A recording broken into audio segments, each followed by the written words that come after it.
Yo creo que este es un gobierno, es uno de los gobiernos más decentes, más estables y más eficaces de Europa. Lo mejor es que la gente detrás asiente. Y dice, sí, sí. Y menos mal que no asentían con un fajo aquí de chistorras, porque si no ya nos hubiésemos muerto de la risa. Dios bendito. Bueno, vamos a hablar de que ha habido pues tiro a puerta, ha pegado justo ahí en el larguero, ha salido hacia afuera con Ábalos y no ha entrado en prisión. Luego con Koldo han tirado, ha dado poste, justo ha salido por el otro lado, tampoco han entrado.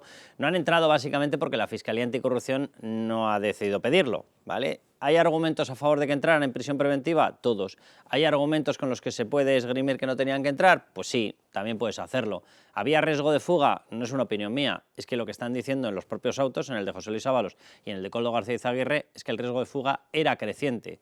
Pero acto seguido, en los dos además con una frase similar, incorpora y dice, pero todavía no con la intensidad como... Bueno, pues la intensidad la medirán ustedes. O sea, la cuestión es que no han entrado en prisión preventiva porque estos casos son unos casos con una presión política brutal, punto. Una persona normal habría estado, en el caso de Ábalos y en el caso de Koldo, hace... lo que ustedes quieran imaginarse, desde el inicio, desde el arranque del caso. ¿Por qué? Porque era obvio que ahí tenían más riesgo de destrucción de pruebas, tenían más posibilidades de destrucción de pruebas. Bueno, han decidido que no entren. ¿Esto significa que no van a entrar o que no van a ser condenados en su momento y con una prisión definitiva? Pues leyendo los autos tiene toda la pinta de que todo lo contrario, de que están caminito del penal. Lo digo porque habla directamente de indicios de criminalidad robustos, de que crece la sensación de que evidentemente había obras públicas amañadas ligadas a una financiación ilegal, habla de las cadenas de dinero inexplicables, habla del crecimiento de poder adquisitivo de todos ellos justo en el momento en el que circulaban los fajos por el Partido Socialista, y todo eso lo dice un magistrado instructor del Supremo. Bueno, Raúl Vilas, bienvenido. Hola, Carlos. Carmelo Jordá. ¿Qué tal? Muy buenas. ¿Cómo os habéis quedado esta semana? Pues, Porque es verdad que había una sensación de que entran y al final poste y fuera. Me quedo con la sensación de que igual estamos en ocasiones, cuando digo estamos me refiero a todos, enfocando estas cosas de una forma un poco equivocada. En el sentido, me explico, de que parecía que lo importante esta semana era si entraban o no en la cárcel. Y en realidad eso no es lo importante. Es decir, o no es lo más importante, puede ser lo más llamativo. Está claro que desde el punto de vista periodístico iba a ser una noticia, pero el hecho es que la causa sigue y, como tú bien apuntabas, en cada nuevo auto, y ya no digamos los informes, pero en cada nuevo auto vemos les confirman todo. Se confirma todo y todo está cada vez más claro. Es decir, hay más evidencias y hay más referencias a elementos que son probatorios. Es decir, y yo eso creo que es lo verdaderamente importante. Al final, claro, el problema que tienen estas cosas, para analizarlo muchas veces, es que se mezcla tanto lo jurídico con lo político, que parece que es que la imagen que has dado era buenísima, es perfecta para lo que yo quiero decir. Parece que sea a ver si metemos gol o no. Y al final, en la política puede que haya mucho de eso, pero en la cosa jurídica evidentemente mucho menos. Y al final, la sensación que se te queda después de la semana es que la cosa no ha ido bien para los buenos, por así decirlo, pero en realidad es lo contrario, la cosa cada día está más clara. Raúl, la frase literal que básicamente se repite, aquí la estoy cogiendo del último auto, del de no vais a prisión preventiva, pero tened mucho cuidado porque esto se está endureciendo y cada vez hay más indicios de criminalidad en contra vuestra. En este caso es del auto sobre Koldo y dice literalmente: el conjunto de indicios de la posible comisión de graves delitos sancionados con penas privativas de libertad muy significativas se robustece. Frase literal, y esto lo está escribiendo un magistrado instructor del Supremo, no es uno del último juzgado de no sé dónde, no, sabe perfectamente lo que está diciendo. Bueno, yo creo que no ha cambiado nada sustancialmente en las últimas semanas para pensar que se iba a decretar el ingreso en prisión, porque sí, hay más pruebas, pero las pruebas ya eran abrumadoras en comparecencias anteriores. Y en cuanto al riesgo de fuga, el propio tribunal reconoce que es creciente, pero también existía antes. Pasa que aquí yo creo que influye más cuestiones de estrategia de la Fiscalía. Puede ser. El Supremo, y es muy habitual, no solo en este caso, en cuanto a la prisión preventiva, suele hacer lo que pida la Fiscalía.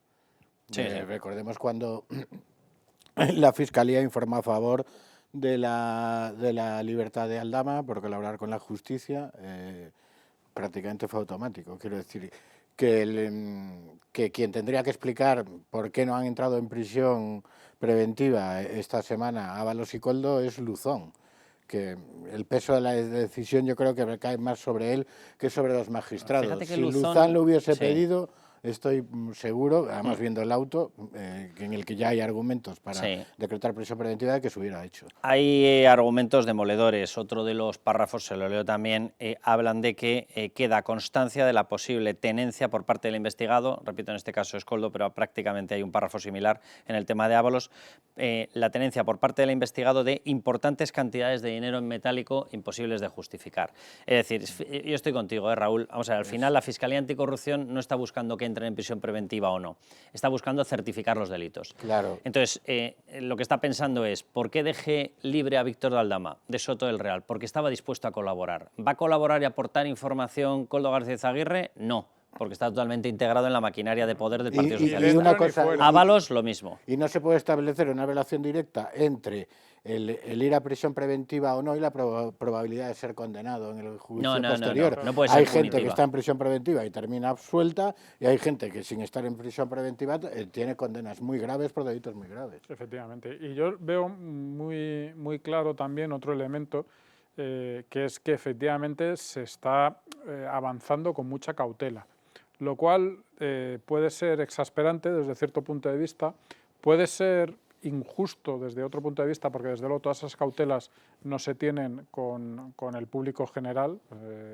Has dicho antes que si la mayoría, o sea, el 99,9%... Koldo y Ábalos habrían estado en prisión preventiva desde el inicio si el caso no fuese el que es. Exacto. Cosa que yo también puedo entender, porque en un caso normal no tienes a Cándido Conde Pumpido intentándote zancadillear permanentemente diciendo no estás respetando el derecho a la defensa, no estás respetando el derecho a la defensa. Lo que iba a decir es eso, exactamente, que al final es cierto que resulta algo injusto, pero es cierto también que efectivamente es un caso al que se le van a buscar las vueltas y va a intentar anularse y va a intentar, digamos, acabar con esto de alguna forma abrupta 1000 veces más que en cualquier caso normal. Entonces también es comprensible esa cautela. Pero yo creo que lo más importante es lo que ha dicho Rola al final, que estés ahora en prisión preventiva o no, va a dar lo mismo de cara a que luego acabes teniendo una condena o no. Y otra cosa, al final... Es decir, yo creo que es que las pruebas ya están ahí. Es decir, tiene que haber más, ¿eh? No, pero, ¿qué decir? O sea, las que hay son abrumadoras, pero si tuviéramos todas, esto es un escándalo pero sideral, porque el volumen de dinero, por ejemplo, está todavía sin determinar. O sea, sabemos que del petróleo hablaban de 1 millón de euros al mes, porque está grabado en el auto y en todas las actuaciones que se han realizado, diligencias del caso o de la pata de Santos Cerdán. Ahí aparece claramente conversaciones diciendo de 2 empresas que traen petróleo venezolano nos llevamos 1 millón al mes. 1 millón al mes, pero no sabemos cuándo comenzó y cuándo terminó. De las mascarillas sabemos que fueron 33 millones, solamente en el negocio de las mascarillas.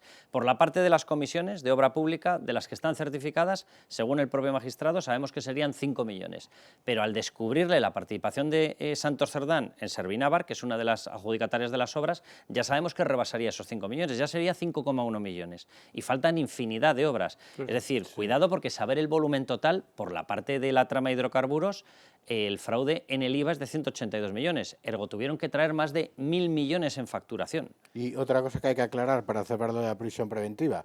El hecho de que estén o no en prisión preventiva no implica que vayan a estar más o menos tiempo en la cárcel. No. Porque una vez que son condenados, la prisión preventiva se descuenta de la condena. Totalmente. Entonces ellos van a cumplir lo que les corresponde. Vamos a escuchar... Solamente que lo que sí que me parece extraño y un poco, no sé, muy bien cómo verlo, es el término este del riesgo creciente de fuga. Porque a partir de ahí, es decir... ¿Quién mide cómo va creciendo, dónde llega y qué pasa si se fuga? Esto ya es mi sensación. Ahora, en un momento, vamos a hablar con Luis María Pardo, que es acusación popular, Justicia Europa, y que está ahí dentro y está viendo las caras y las expresiones, por lo tanto nos lo puede contar mucho mejor. Pero yo mi sensación es que Leopoldo Puente, el magistrado instructor del Supremo, quería meterlos en prisión preventiva. Pero claro, él argumentarlo si la Fiscalía Anticorrupción no te lo respalda es complicado. ¿Y qué pasa? El fiscal Alejandro Luzón, anticorrupción, jefe anticorrupción, no quería meterlos. Lo que quiere es certificar el caso. Y a él le importa 3 pimientos y saben perfectamente que van a tener menos presión política si no están en prisión preventiva. ¿Por qué metió a Santos Cerdán o por qué metieron a Santos Cerdán? Porque Santos Cerdán aparece en el caso justo al inicio, cuando ya tienen todas las pruebas recabadas de Ábalos y Koldo. Y en ese momento sí pueden evaluar que él tiene un riesgo de destrucción de pruebas muy potente, porque acaba de aparecer toda una batería nueva de pruebas. Por eso lo metieron en prisión. Y luego ahí cometió un error el Partido Socialista, es decir, Pedro Sánchez lo mantuvo en el cargo. ¿Os acordáis? En el último congreso lo mantiene en el cargo. Si sigue en el cargo, tiene riesgo de reiteración delictiva. Ahí cometieron un error desde el punto de vista jurídico brutal. Al dejarlo en el cargo, argumentaron ellos solos la prisión preventiva para Santos Cerdán. Pero bueno, vamos a ver a Óscar Puente, que da otro tipo de explicaciones jurídicas. No he visto ninguna bolsa con dinero, ni yo si le digo, digo que las ha visto usted al llegar, digo, por la explicación que le ha dado, sí le digo que esa casa tiene un despacho con su impresora, con su ordenador y demás, y claro, hay folios. Eso es lo que le digo. Más no le puedo decir. O sea, debe ser el único personaje que sigue justificando que los folios son folios, las chistorras son chistorras, las lechugas son lechugas. Debe ser el único. Me parece alucinante que se ría. No he visto bolsas con dinero, pues a ver, hay fotos, hay testimonios de gente que hay ha dicho bolsas, que hay cajas, hay fajos, las ha hay llevado. sobres. Es decir, o sea, ¿cómo te tomas esto a cachondeo? Es tan evidente que es la jerga de un grupo de delincuentes. No, pues además es que todos lo sabemos. O sea, hay fragmentos maravillosos en los que dice, oye, que te traigo 200 chistorras, cámbialas. Claro. ¿En qué las cambias? ¿En panceta? Claro. ¿En morcilla? ¿En chorizo? ¿En longaniza? ¿Qué tontería me están y diciendo? si fuese dinero legal y no hubiese nada, porque van a decir chistorras y no... Que sí, hombre, que sí, nada, sí que esto es Es que es ridículo. una Esto cosa es evidente. Puente, es Óscar Puente, es el nivel con el que se llega ahora a ministro. Esto es una nueva moda socialista y se llega siendo así y ya está. Por cierto, que Óscar Puente, él debería dejar de reírse un poquito, porque como continúe la investigación, que lo va a hacer, de las obras públicas amañadas, cuidado. Lo digo porque Koldo García Izaguirre pidió a Santos Cerdán, justo cuando se cambia a Raquel Sánchez como ministra de ese mismo ministerio, el de Transportes, y se mete Óscar Puente, le solicitan que mantenga a 2 personas en cargos públicos. Bueno, pues las 2 personas se mantuvieron. ¿Y quién las mantuvo? Óscar Puente. O sea que tanta risita, a ver si va a tener el que dar explicaciones por allá. Pero es risa nerviosa. No lo sé, yo sinceramente creo que ahí ya veremos si no aparecen más fotografías extrañas y demás, que hay más gente. Pero bueno, no sé si tenemos ya conexión con Luis María Pardo, a ver si nos está escuchando ya. Luis María. Hola Carlos, buenos días. ¿Cómo estás, Luis María? Muchísimas gracias por atendernos. Oye, ya con los 2 autos ya perfectamente estudiados, Ábalos, Koldo, etcétera, estábamos comentando que teníamos la sensación de que efectivamente si hubiese querido, el juez Leopoldo Puente, el juez instructor, los hubiese podido meter en prisión preventiva, pero que le ha faltado el empujón de la Fiscalía Anticorrupción. Y hablábamos de que la Fiscalía Anticorrupción, no sé si opinas lo mismo, Luis María, posiblemente está mucho más preocupada en obtener información que en que estos señores duerman una noche u otra en prisión preventiva. Sí, comparto plenamente vuestro análisis y creo que si la Fiscalía Anticorrupción hubiera solicitado prisión provisional, entiendo que debería haber sido acordada por el juez. Al no hacerlo, pues han decidido dejarlos en libertad, no sin apercibir en el auto de José Luis Ábalos de ese estupor del magistrado respecto a la condición de diputado y en el de actualmente en el de Koldo, ¿no? Ese apercibimiento de que se pudiera modificar, ingresar en prisión por el devenir de los acontecimientos que puedan ir sucediendo, nuevos informes en nuevas investigaciones. Por tanto, pues un sentimiento diría que agridulce, pero bueno, en fin, así es la justicia. Luis María, desde el punto de vista del fondo del asunto, es decir, de conseguir probar que estas personas estaban metidas en una cadena de dinero, en comisiones ilegales, en negocios de petróleo, de obras públicas, que parte de ese dinero acabó en el Partido Socialista, que había financiación ilegal. Desde ese punto de vista, desde el del fondo, que es lo que va a acabar fundamentando y justificando las condenas de verdad, las condenas definitivas, ¿crees que se ha avanzado con estos autos? Sí, creo que se ha avanzado más que nada porque yo tengo la sensación de que en el procedimiento que se ha separado en la pieza del Tribunal Supremo podemos estar hasta a las puertas de un procedimiento abreviado, de dictar auto de procedimiento abreviado en los próximos días, te diría, porque de ahí que el magistrado Puente haya querido dividir la pieza de Santos Cerdán y la de José Luis Ábalos, por decirlo así, la de las licitaciones y la de las mascarillas. Y creo que podríamos estar muy avanzados en ese nuevo auto que se puede dictar en los próximos días por el procedimiento abreviado, porque ya tiene la patrimonial de Ábalos, tiene toda la documental respecto del tema de las mascarillas, tiene las declaraciones hechas a los investigados. Por tanto, las diligencias esenciales de investigación para obtener los indicios racionales, a mi juicio, ya los tiene. Bueno, de hecho, estaba buscando, aquí está el párrafo justo en el auto de Koldo, donde directamente menciona ya el juicio oral, que esto yo sobreentiendo que a menos que sea ya el escrito precisamente de solicitud ya del procedimiento abreviado y del procesamiento por juicio oral, no debería aparecer, ¿no? Y es justo en el momento en el que dice que hay indicios robustos de la posible comisión de graves delitos sancionados con penas privativas de libertad, dice que eso se robustece y además dice, se robustece y dice, conforme también se aproxima la fecha de celebración del juicio oral. Es decir, está anticipando ya que están a 2 minutos al banquillo. Claro, claro, están básicamente a dictar auto de procedimiento abreviado, que es la segunda fase del procedimiento penal o el procedimiento de investigación que se lleva a cabo. El tercero ya es el juicio oral. Por tanto, yo creo que es que nos encontramos en esa fase. Por eso yo anticipo de que estamos a días, por no decir, yo creo que algunas semanas, en el que se dicte ese auto de procedimiento abreviado que llevará a Koldo, a Aldama y a José Luis Ábalos seguramente al banquillo de los acusados. Luis María, te hago una pregunta. ¿Se supone que si esto ya se va acelerando, se puede acelerar una potencial imputación del Partido Socialista por financiación ilegal? Porque claro, si les mandas, en los autos se hace alusión al tema del dinero, los fajos, las chistorras. Si les mandas por eso y consideras que había un circuito dentro del Partido Socialista, se le podría imputar ya.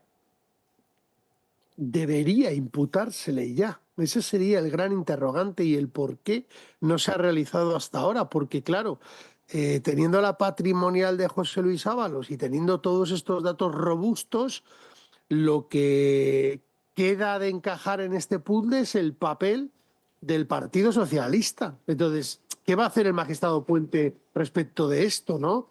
¿Va a continuar? ¿Va a elaborar la Unidad Central Operativa otro informe? El otro día salía el presidente Sánchez diciendo que es que no había ningún indicio respecto del partido. Hombre, presidente, es que lo que se está investigando es a una persona, que es José Luis Ábalos.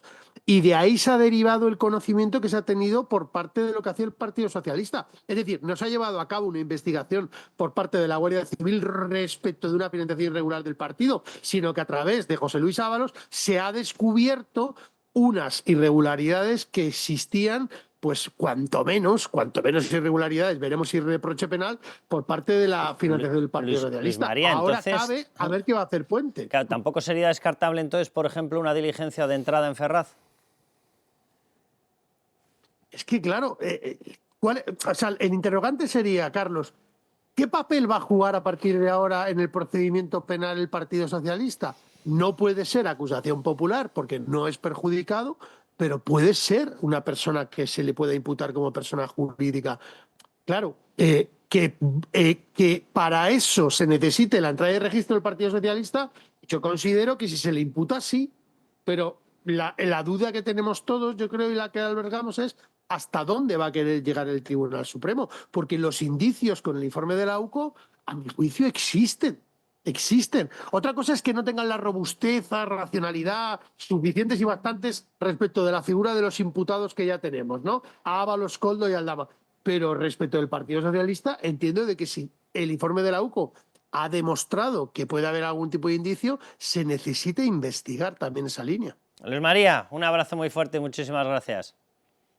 Un saludo a vosotros, como siempre. Pues yo coincido con Luis María. Yo tengo la sensación de que el juez en estos momentos puede hacer lo que quiera. O sea, lo podía haber hecho ya, podía haberlos mandado a prisión preventiva, argumentando con los mismos argumentos que aparecen en los autos, haber dicho, mire, como el riesgo de fuga es creciente, ustedes se quedan en prisión preventiva. Y ya está.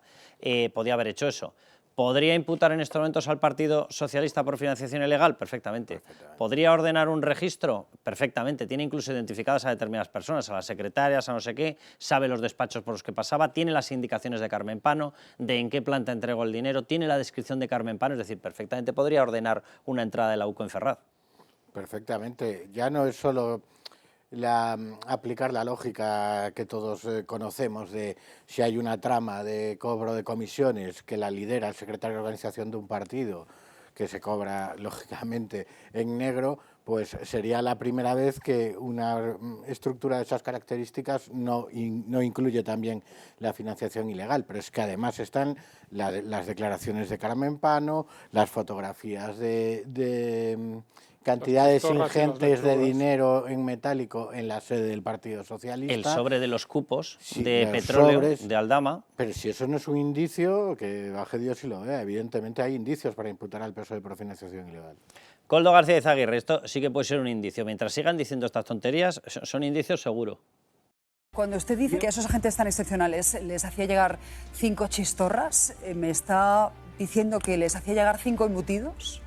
Sí, señora, sí, lo siento. Y lo voy a demostrar, ya lo siento, de verdad, es que ustedes no se dan cuenta de lo que están haciendo. Ustedes quieren hacer por un vocabulario que se utiliza a organización criminal y hay un error. Bueno, no se preocupe que ahora le vamos a explicar, señor Koldo García Izaguirre, las toneladas de pruebas que hay. ¿Que son los de las chistorras? Pues obvio, vamos a ver, que hablaban de 2.000 chistorras. Yo el caso es que le miraba ahí con la mochilica esa con la que se ha ido a sede judicial y, hombre, ahí te cabrá, no sé, un neceser, un abrigo, pero 2.000 chistorras complicado, ¿eh? Y según él se paseaba con 2.000 chistorras, porque una de las entregas era de 2.000 chistorras. Luego decía que además cogía una chistorra que son 40 centímetros y 40 centímetros y que la partía en 500 trozos. Vamos, que hacía una especie, no sé qué es eso, no sé cómo llamarle, un tiradito de chistorra, no sé cómo llamarle. Chistorra juliana. Sí, sopa de picadillo debía ser aquello. Bueno, vamos a repasar los indicios. A mí me hace mucha gracia esta discusión porque hay mucha gente, sobre todo en las tertulias, que dicen, son indicios, no son pruebas. Léanse algo de derecho penal, anda.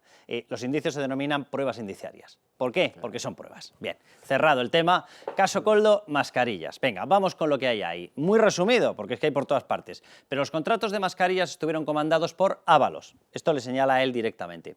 Pero cuidado, cuando todo lo supervisaba Sánchez. Hay que recordar que estos contratos de mascarillas fueron adoptados en el momento en el que se decreta el estado de alarma por el COVID. ¿Qué ocurrió en el estado de alarma? Que todos los poderes del Estado hicieron así y se concentraron en Pedro Sánchez. ¿Es factible o es posible o podemos llegar a pensar que se tomara una decisión de que estuviera la trama vendiendo esto prácticamente en exclusiva sin que se enterase a Pedro Sánchez? Es impensable, es impensable. Venga. 2. Los contratos se cerraron, atención a esto, en 5 comunidades autónomas socialistas, 3 ministerios socialistas al menos, o sea, esto es lo probado, ¿eh? Y empresas públicas bajo control socialista. Hombre, es llamativo que toda la estructura de circulación, toda fuera socialista. ¿Tampoco se enteró Pedro Sánchez? Hombre, es complicado, ¿verdad? Bien, y a efectos de Ábalos, si lo comandaba él comandaba una estructura de control muy superior a la suya, porque en teoría simplemente era un ministro. Entonces, ¿cómo se ramificó? O tenías un poder vicario de alguien por encima o complicado. Venga. Y Ábalos recibía dinero en sobres del PSOE sin que las cuentas oficiales del partido estén reflejando los pagos, al menos, y por lo que tenemos cotejado, de 95.000 euros. ¿Por qué meto esa explicación? Por una cosa muy sencilla. ¿Qué es lo que salió de esas ventas de mascarillas? Salieron los contratos, salieron las mascarillas y salieron comisiones presuntamente ilegales. ¿Qué es lo que está defendiendo e intentando demostrar la UCO? Que parte de ese dinero, las comisiones ilegales, entró en el Partido Socialista. ¿Esto está avalado por los hechos? Totalmente. En los años del COVID, 20 y 21, pero sobre todo el 20, no es cierto que Ábalos recibiera más dinero, lo empieza a recibir a partir del 22, y eso significa que ese dinero durante los años 20 y 21 tuvo que estar en algún lugar. No tenemos rastro en el exterior, puede estar una parte en el exterior, puede estarlo, pero tendría todo el sentido que hubiese entrado primero en el Partido Socialista, que lo iba administrando, porque era financiación ilegal, por la vía de los sobres. Vamos con el segundo. Caso Koldo, obras públicas amañadas. Atención, Santos Cerdán, que entra en escena, comandaba la trama de obras presuntamente amañadas. Aparece perfectamente definido en los informes de la UCO y en las conversaciones capturadas. Cerdán, Koldo y Ábalos figuran en charlas sobre el reparto de dinero de las obras, cuidado, del petróleo, y hablan también del PSOE. Y aquí conectan las 3 facetas. Obras públicas amañadas, hablan de ellas. Petróleo, hablan de ellas hasta el punto de que cuantifican lo que les está entrando. Repito, 1 millón de euros al mes. Y hablan del Partido Socialista. ¿Por qué?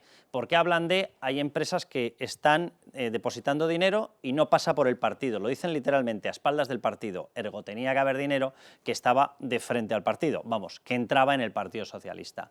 Venga, siguiente punto. Cerdán hablaba del reparto de las obras con Koldo y Ábalos en estos términos.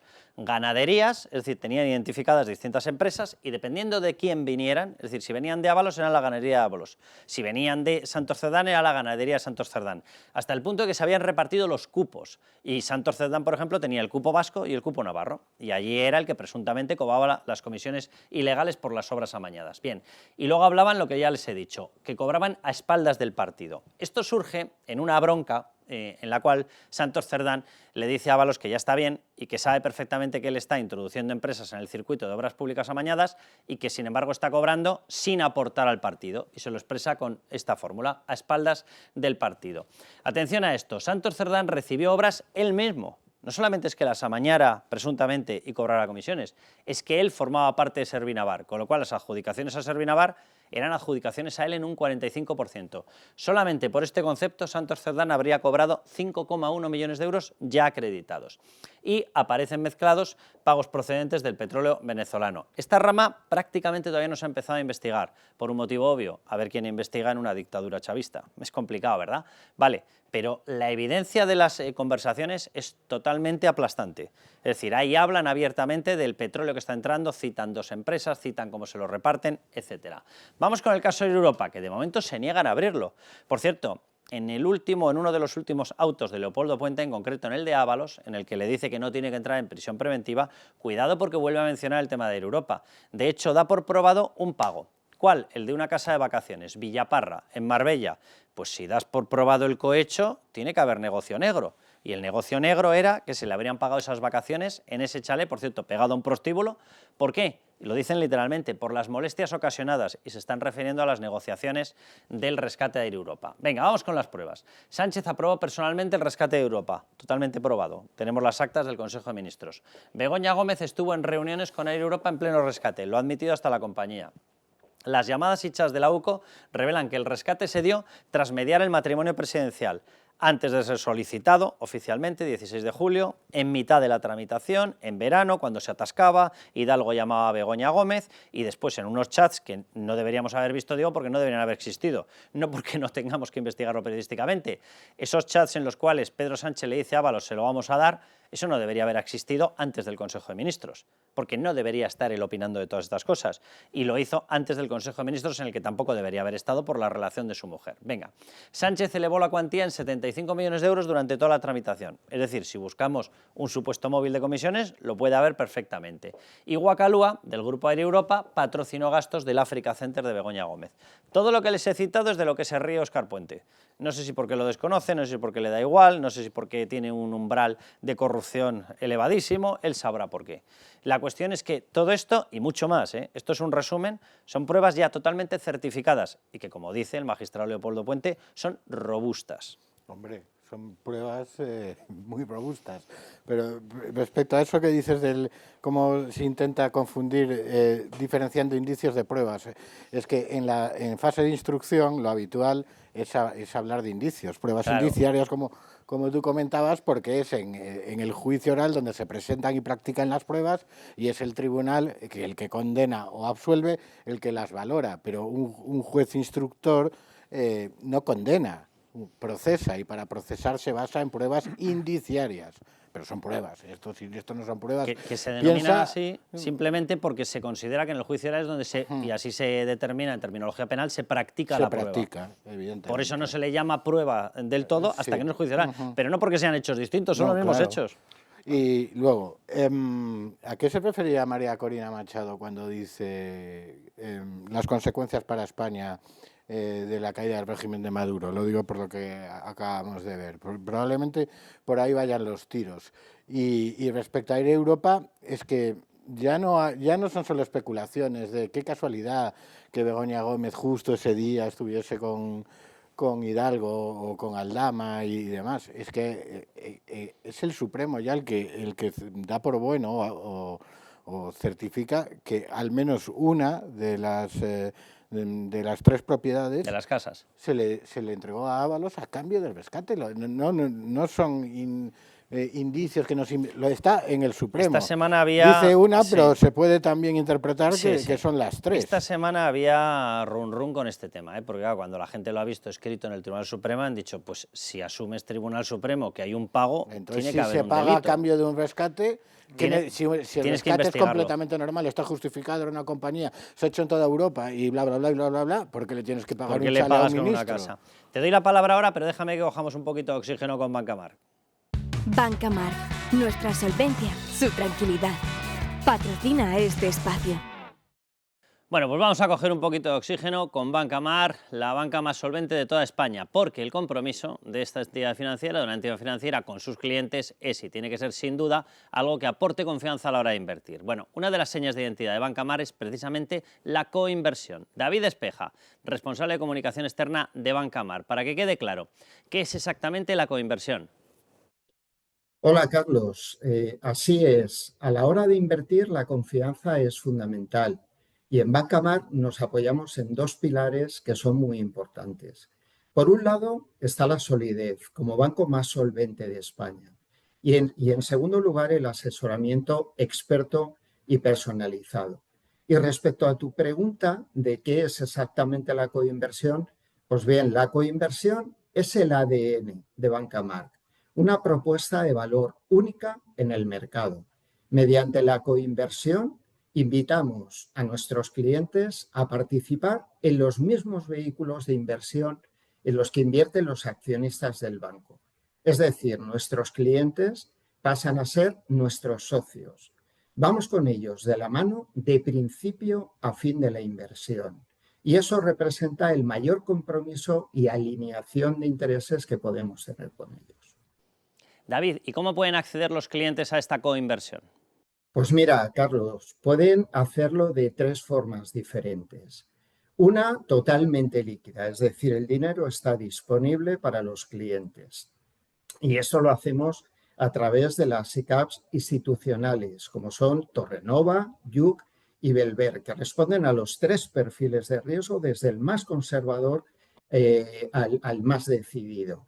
Y estas SICAVs están gestionadas desde hace más de 20 años y con más de 1.900 millones de euros bajo gestión.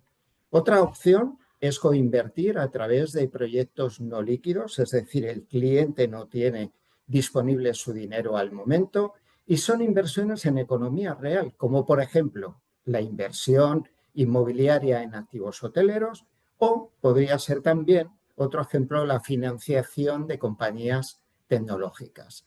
Todas ellas cumplen un requisito y es que son inversiones de alta especialización. Y una alternativa más de coinversión sería hacerlo de la mano de nuestra gestora March Private Equity, en la que se invierte a través de fondos en los que el 100% de la inversión es internacional y en diferentes sectores. David, la fórmula de la coinversión, ¿en qué se diferencia de otras alternativas similares que pueda haber en el mercado? Pues bien, Carlos, Banca March es pionera en su apuesta por los activos alternativos con una trayectoria ya de más de 20 años. Y la diferencia fundamental es que creamos productos para que inviertan nuestros accionistas y posteriormente damos la posibilidad de entrar a los clientes que quieran coinvertir con nosotros. Desde hace años, Banca March está inmersa en la búsqueda continua de potenciales inversiones alternativas. Lo que hacemos es analizar muchas opciones de inversión en el mercado nacional, pero también en el internacional, siempre de la mano de los socios más prestigiosos. Y finalmente lo que hacemos es seleccionar y desarrollar solo aquellos proyectos que encajan por tipo de activo, por sector y por el momento de mercado. Y otro aspecto que también nos distingue es que en Banca March la inversión en los mercados privados representa un 13% del patrimonio total que gestionamos, mientras que la media del total de las entidades de gestión patrimonial española es del 3,6% según los datos recopilados por Funds People a cierre de 2024. Estas cifras lo que demuestran es el compromiso y el esfuerzo de Banca March por coinvertir junto con sus clientes, algo que no siempre sucede en otras alternativas que existen en el mercado. Y para finalizar, David, ¿nos puedes dar algunos ejemplos de coinversión de este mismo año? Claro, Carlos, las opciones son variadas y dependiendo de la coyuntura económica abarcan diferentes tipos de activos y líquidos, como pueden ser el venture capital, el capital riesgo, la deuda privada, el inmobiliario o las infraestructuras. En conjunto se convierten en un excelente complemento para esquivar las volatilidades e incertidumbres económicas. Pero respondiendo a tu pregunta, para concretar, te doy unas breves pinceladas con 4 ejemplos, 3 de ellos que además pertenecen a este mismo año. Por un lado está Claret, un fondo que tiene por objeto la financiación de compañías tecnológicas europeas de rápido crecimiento. También está Hospiten, una operación en la que Banca March adquiere una participación mayoritaria de un inmueble que próximamente albergará un nuevo hospital gestionado por este grupo hospitalario.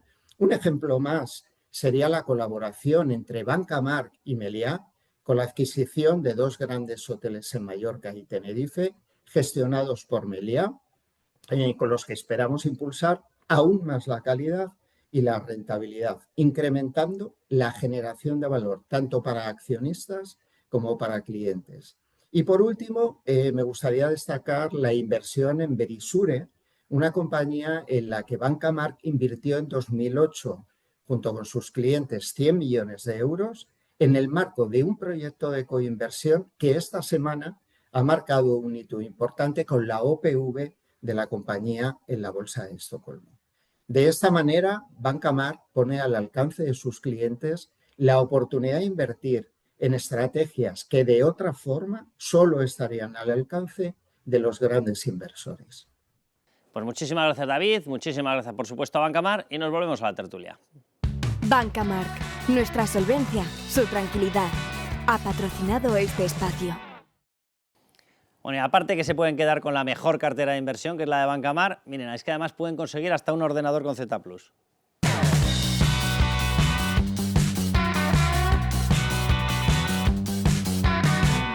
El trabajador español medio destina más de la mitad de su salario a impuestos, pero ampliamente más. Bueno, saca partido a esa voracidad fiscal. Consigue un ordenador nuevo y una web profesional por 0 euros, sin adelantar ni un euro, literalmente. Bueno, reserva el tuyo en ordenadorlibertad.es o en él, te digo los números, 699-090-675.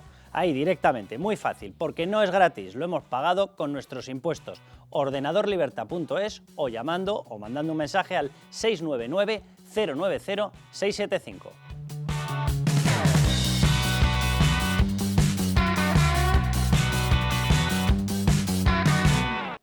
Carmelo, nada, ponme el cierre. A ver, yo quiero resaltar una cosa, que es que estamos hablando de delitos, no solo cometidos por particulares, no solo cometidos por particulares en el entorno, dentro del gobierno, sino que estamos hablando de delitos que requieren y que implican una estructura de partido y que requieren e implican decisiones del Ejecutivo. Es decir, no es una cosa, y todas estas cosas que ya se consideran, como bien comentabais, pruebas, no hablan solo de que había unos chorizos que estaban a su aire por ahí aprovechándose, no, hablan de una estructura, ya se habló en su día de organización criminal, de una estructura que, utilizando decisiones del gobierno y utilizando recursos del partido y dentro de lo que es la maquinaria del partido, se ha montado toda una serie de robos y toda una serie de cosas para conseguir dinero. Si juntamos esto con que efectivamente luego hay concesiones, si juntamos esto con que efectivamente luego hay bolsas de billetes por dentro de Ferraz, es que, a ver, el que no quiera verlo, pues eso, pues puede ser un Óscar Puente de la vida, pero las cosas yo creo que no pueden estar más claras, ya no desde el punto de vista político, como hemos dicho muchas veces, que eso está claro desde hace mucho tiempo, sino creo que es evidente que están cada día más claras y están ya muy claras desde el punto de vista judicial. Has hablado de estructura criminal, ¿verdad? Sí. Vale, pues lo mismo que ocurre con Hacienda y con la Seguridad Social. Vamos a hablar con Bea García del sablazo criminal a los autónomos.